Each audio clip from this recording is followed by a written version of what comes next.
My sister pushed me through a glass door in rage. I didn't even have time to lift my hands, just the flash of her face twisted with something I still can't name, the explosion of glass behind me and the terrible realization that I was falling hard. The world went bright, then red, then nothing at all. The impact put me in a coma. But darkness isn't empty. It listens. It collects every secret people spill when they think you can't hear. And lying there, trapped in my own body, I learned something about my family that made the glass feel like the least of what broke that day. I wish I could tell you the glass was the beginning, but it wasn't. My name is Ella, and in my house, silence was the only kind of safety I ever learned. On the outside, we looked like any ordinary family in the suburbs. 2 daughters framed school photos lining the hallway, the soft hum of a dishwasher after dinner. But inside those walls, everything tilted toward my sister Natalie. She was the one our parents praised, protected, excused. I was the one who learned to step lightly, speak softly, and disappear when the air between us changed. Natalie was 3 years older, tall from years of volleyball training, the kind of girl people noticed without her trying. I grew up next to her like a shadow, quieter, smaller, always bracing for the moment her smile cracked. And it cracked often. She didn't need a reason. The way I breathed too loudly could set her off. The way I answered a question in front of company could spark that cold flash in her eyes. Our mother used to soothe her with the same sentence every time, "You're still our special girl. Ella's just here." I learned early that here didn't mean belonging. It meant background noise. The first time I realized something was truly wrong, I was 12. I heard Natalie whisper to Mom in the kitchen, thinking I wasn't listening. "Why did you even have her?" Mom didn't gasp or correct her. She just sighed and stroked Natalie's hair like she was the one who'd been wounded. Over the years, the house filled with little moments like that. Moments I tucked away, moments I told myself didn't matter, except they did. They shaped every step I took, every decision, every apology I forced out, even when I hadn't done anything wrong. Micah, the boy next door, was the only one who ever noticed. We grew up together, climbing backyard fences and trading homework notes. He saw the way I flinched when someone shut a door too hard. He saw the bruises I tried to hide under long sleeves. But even he never knew the whole truth. Not yet. As I got older, the tension got sharper, like the walls themselves were holding their breath. Natalie's temper, once just unpredictable, began to feel dangerous. And the strangest part, everyone in that house sensed it. They just pretended not to. I used to think if I stayed small enough, careful enough, quiet enough, things might stay under control. I didn't know the disaster waiting at the end of that hallway had been building for years. If there was a moment when everything truly began to tilt, it happened the year Natalie started losing. Not visibly, not all at once, just a slow unraveling she refused to name. Volleyball had always been her crown. Colleges invited her to summer clinics, coaches praised her neighbors, bragged about her like she was the town's claim to fame. But junior year hit her hard. A sprained ankle, a new player on the team who outjumped her a few disappointing games. And for Natalie, disappointment always needed somewhere to land. It landed on me. I got accepted into an arts program that spring, a selective one in the city. I remember holding the acceptance letter in my hands, my fingers trembling with something I hadn't felt in years, pride. Mom barely looked up from her coffee. Dad murmured a distracted, "That's nice, honey." But when Natalie walked in, the room froze. She got in, Mom said, like she was confessing a crime. Natalie's jaw tightened. "Into that program near the athletic center, yes," I answered quietly. "So now she has to invade my space, too." I tried to explain that our classes would be in completely different buildings, but logic meant nothing when she felt threatened. The slap came so fast I didn't see her arm move, just the sting, the blur, the room holding its breath. Mom didn't ask why. She didn't ask what happened. She just sighed Natalie's under pressure, Ella. Don't provoke her. Pressure. That word became the shield my parents used to excuse everything. Every shove, every bruise, every door slammed inches from my face. Pressure was the reason for Natalie's rage, and apparently it was my fault for not absorbing it better. Micah caught me outside the next morning, a yellowing bruise blooming across my cheekbone. "This wasn't an accident," he said. I didn't answer. I didn't have to. "Ella, you need to start documenting everything. I'm serious. Pictures, dates, all of it. I told him my parents wouldn't believe me even if I showed them. That's not who the evidence is for," he said quietly. "It's for you, for the day she finally crosses the line you can't come back from." I wanted to laugh. Natalie had crossed so many lines already I'd lost count, but a part of me, a part I'd buried deep, knew he was right. So I started writing, taking photos, hiding the journal at his house. The more I recorded, the clearer the truth became. Natalie wasn't spiraling. She was escalating, and the house felt smaller every day, like the walls were inching closer, waiting for the moment her rage needed a final place to break. The day things finally slipped out of the shadows didn't start like a disaster. It started quietly, too quietly.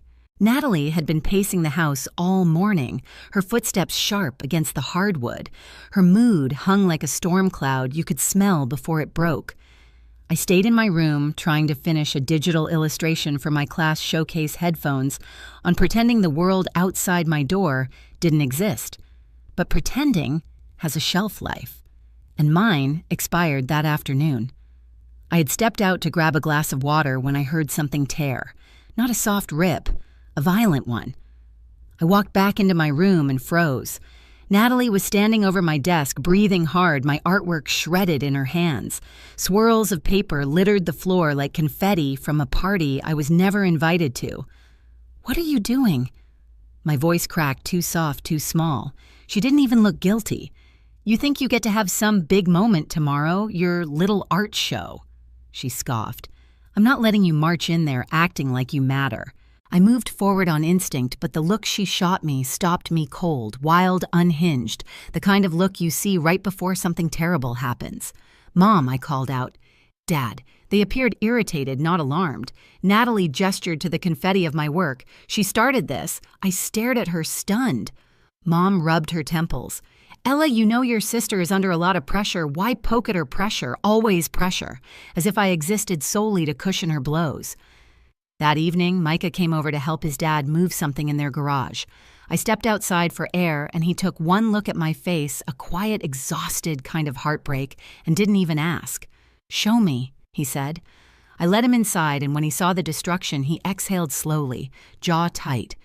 This isn't slipping," he said. "This is escalating. I know." The words tasted metallic heavy. Micah crouched beside the mess. "Ella, listen. You can't wait for someone else to save you. Your parents won't step in. They've proved that. You need a plan. A plan." The word felt foreign but solid. That night I gathered everything: my journal, the photos, the notes, the dates. All the time she shoved me. All the bruises she denied. All the warnings my parents ignored. I locked it into a box and walked it across the yard to Micah's house, placing it in his hands like evidence from a crime I'd survived, but never fully named. "Keep it here," I told him. "Ella, what are you preparing for?" The truth slipped out before I could stop it. The day she goes too far. He didn't argue. He didn't reassure me it wouldn't happen. The silence between us said more than words. Back home, the house felt different, heavy, humming, charged. Natalie's footsteps upstairs thudded with a rhythm I'd come to recognize, searching for someone to blame. And somewhere deep inside me, a quiet realization ignited. I wasn't documenting fear anymore. I was preparing for survival. Not long after the universe answered with terrifying precision. A slammed door, a raised voice. My name spat like an accusation. And then came the moment. Everything shattered, literally. It happened on a Thursday late afternoon, golden light spilling through the upstairs hallway like the house was trying to look innocent. I remember thinking it was strangely peaceful for a moment. Too peaceful. I had just finished ironing the dress I planned to wear to the showcase. It was the first time my art would be displayed publicly, the first time anyone outside our school walls would see what I could do. I wanted that night to mean something. But Natalie couldn't stand the thought of me having anything she didn't. I heard her door slam a few minutes after the mail truck rumbled away. She must have opened another rejection letter. The air shifted, brittle and electric, and every survival instinct I had sharpened. I gathered my things, ready to retreat to the downstairs den until she cooled off, but I wasn't fast enough. Ella, my name, cracked through the hallway.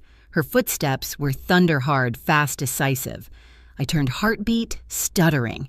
She was already marching toward me, her face blotched with fury, the letter crushed in her hand. "You think this is funny," she spat. "I don't know what you mean." "Of course you don't. You never do. You just float around ruining everything." I backed up a step. She matched it. "Nat, not today. Please. I have to leave soon." "Oh, I know," she hissed. "Your big special night, everyone praising you, everyone looking at you." I didn't react. Any sign of fear only fueled her, but when she grabbed my shoulder and yanked me toward her, something inside me snapped. Not resistance, not anger, just a cold, heavy understanding. She wasn't going to stop. Not now. Not ever. "Let go," I said quietly. She didn't. She shoved instead. I stumbled back, hitting the wall hard. The framed family photo rattled beside me, the last Christmas we pretended to be normal. "You always take from me," she said, breath shaking. "Every time I fall short, all anyone sees is you succeeding. You make me look weak. I'm not responsible for shut up." She lunged. I dodged. She grabbed my wrist, twisting it. A sharp burning pain shot up my arm. I cried out. That sound my pain sent her into a deeper frenzy. "Stop acting like a victim. I'm not." "You are." Her face was inches from mine, twisted, unfamiliar, and then she uttered the sentence that told me everything. "You should have never been born. There are moments in life when the world pauses, not kindly, not gently, just long enough for you to realize you're standing at the edge of something you can't undo." This was that moment. I stepped back without thinking, desperate for distance. We were inches away from Mom's decorative glass office door, frosted panes. Geometric pattern, supposedly reinforced, but the contractor had messed up. We didn't know that then, not until later. Natalie grabbed my other wrist, pulled me toward her, then shoved me with everything she had. Time fractured. I felt my body leave the floor, felt the backward momentum yank the air out of my lungs, felt the glass behind me resist for half a second, just long enough for dread to bloom before it exploded. Sound vanished into a pure white roar. The world spun. Shards of glass sliced across my arms, my neck, my hair. Cold air rushed past me as I fell through the door frame, then slammed onto the hardwood floor of Mom's office. The pain was blinding, but brief. Everything dimmed, quickly draining like someone slowly pulling a plug. Somewhere above me, Natalie screamed, oh my God, Ella! Ella, get up, get up!" Her voice cracked, but not with concern, with fear, the fear of consequences. Mom's voice joined hers, high and shaking. "Call someone. Hurry!" Dad said my name again and again, each time softer. I felt warm liquid pooling under me, slipping between the floorboards. My fingertips tingled, then went numb. My chest struggled to rise. But the moment that broke me wasn't the pain. It was hearing my sister say, "She made me angry. She always makes me angry. It wasn't my fault." The last thing I felt was a strange sense of weightlessness, like my body was drifting away. Then nothing. The impact put me in a coma. People think comas are quiet. Mine wasn't. Darkness has ears, and when people think you can't hear, they speak freely. In the ICU, I floated in and out of consciousness, never fully awake, never fully gone. Voices filtered through the dim haze like echoes underwater. "Natalie, they want your statement again. It was an accident. That's not what the evidence suggests." Evidence. My journal. My photos. Micah must have brought them forward. I heard Mom crying, real desperate. Crying I had never heard from her before. "She's our daughter," she repeated. "She's our daughter." Dad's voice was hollow. "We should have stopped this. We should have seen no Natalie cut in sharply. You told me she was the problem. You always said she made everything harder for me." Silence. Thick. Damning. A doctor spoke next, calm and clinical. Ella suffered severe trauma. Swelling around the brain. Multiple fractures. A major artery was nearly severed. If your neighbor hadn't applied pressure immediately, she wouldn't have survived the ambulance ride. That neighbor was Micah's dad, a paramedic. The only adult who had ever protected me. The days blurred. I existed in a place where time folded, strangely, voices looping, fading, returning. Sometimes I heard Micah reading aloud, telling me the world outside was still waiting. Sometimes I heard nurses whispering about the case, how unusual it was for a sibling assault to go this far. Sometimes I heard Natalie sobbing, not from guilt, but from fear of what would happen to her. And then one sentence cut through everything sharp as the glass that shattered me. She might never wake up. Maybe that's what jolted something deep in my mind. Maybe that's what stirred the part of me that refused to die. Because one morning, weeks after I fell through that door, the darkness thinned. A flicker, a pulse, a sliver of light. And then, through a fog of pain and cold air and distant beeping monitors, I surfaced. Slowly, heavily, but alive. When I finally opened my eyes, everything had changed. When I finally opened my eyes, everything had changed. The room was too bright, too cold, humming with machines that felt louder than my own breath. My body refused to move, but my mind, foggy aching, began piecing together the fragments I'd heard in the dark. Mom stood in the corner, shoulders shaking. Dad hovered near the door like he wasn't sure he belonged there. But the first person I truly saw was Micah, slumped in a chair, asleep with his head resting near my arm. His hand still loosely held mine like he'd been afraid to let go. When he woke and saw my eyes open, he didn't speak. At first, he just exhaled a sound that cracked in the middle. The doctors explained everything slowly in simple pieces. The swelling, the surgeries, the 3 weeks lost to a coma. They told me healing would take time, that my memory might glitch, that my body would protest simple movements for months. But none of that was the hardest part. The hardest part was hearing what happened while I was gone. Natalie had been charged. The evidence Micah kept for years, my journal, the photos, the dates, the patterns, became the backbone of the case. Teachers stepped forward, neighbors, even some of Natalie's old teammates. The truth spilled everywhere, impossible to gather back up. My parents, once so determined to protect her image, now sat outside the consequences they'd helped create. They wanted to talk, to apologize, to explain. But healing, I realized, wasn't about fixing them. It was about choosing myself. So when the social worker asked where I wanted to live during recovery, I didn't hesitate. I want to stay with my aunt, I said. And for the first time in my life, the choice was truly mine. Moving in with my aunt felt like stepping into air. I could finally breathe. Recovery was slow, sometimes painful, but every day I felt a little more like myself and a little further from the girl who stayed quiet to keep the peace. I'm studying art therapy now, helping teens who carry the kind of scars no one sees. Justice didn't erase what happened, but it opened the door to something better. If you've ever had to rebuild after being broken, share your story below and subscribe for the next one.